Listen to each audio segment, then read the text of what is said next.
Hello and thanks for watching. This video will show you how to properly adjust and maintain a pusher. When adjusting a pusher blade, always begin by placing the snow pusher on a smooth, flat surface to ensure proper height of the rubber blade.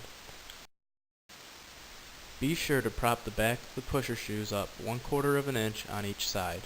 This enables you to adjust the rubber blade down to where it needs to be. With help, loosen the bolts all the way across the support bar holding onto the rubber blade. Once loose, be sure to lower the rubber blade to the ground, but make sure it is against the pusher. If you let it sag and it isn't tight to the pusher, you will be down too far once you lift the blade up. Here you can see that the rubber blade is flat to the back of the pusher. There can't be gaps or you will not get 1/4 of an inch below the shoe. In this picture, you can see an incorrect adjustment. The rubber blade does not fit flush into the back of the pusher. Again with help, after you have made sure the blade stayed against the pusher, you may now tighten the bolts. Be sure to tighten them down well, starting from the center and working out. If the bolts are not tightened well, the blade will trip and go under the pusher, causing it to pack the snow into the pavement. When fastening the rubber blade to the pusher, make sure to use fully threaded bolts to ensure that the blade is secure. When properly installed, you can reuse the same rubber blade 4 times. This increases the longevity of the cutting blade and also increases profit margins. Not only can we get 4 uses out of one blade, we don't have to change the blade as often, saving both time and money. Here you can see a rubber blade that is only slightly wearing. Having the rubber blade too far down causes the blade to fold under and actually pack the snow to the pavement.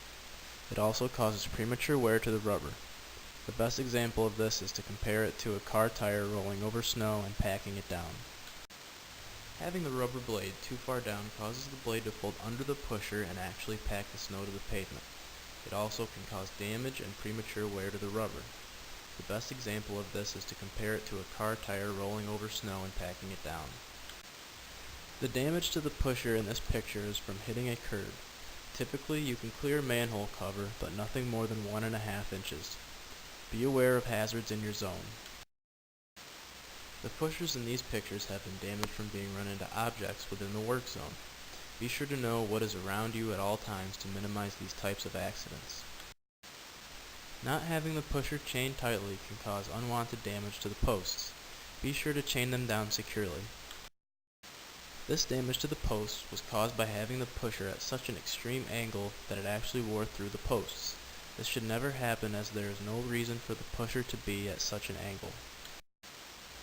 Hitting objects with the blade can cause major problems. Be aware of what is around you and know the hazards in the work zone. If you're unsure, ask your supervisor. This is an example of proper shoe placement.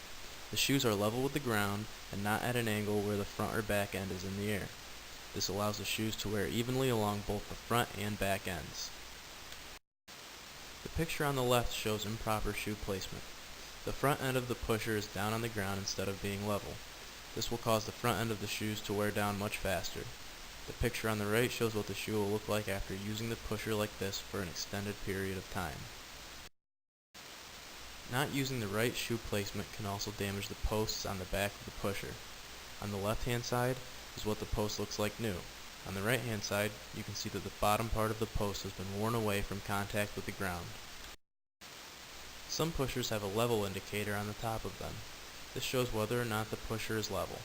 If the pusher is level, the 2 bars will line up. It is very important to always make sure your pusher is level.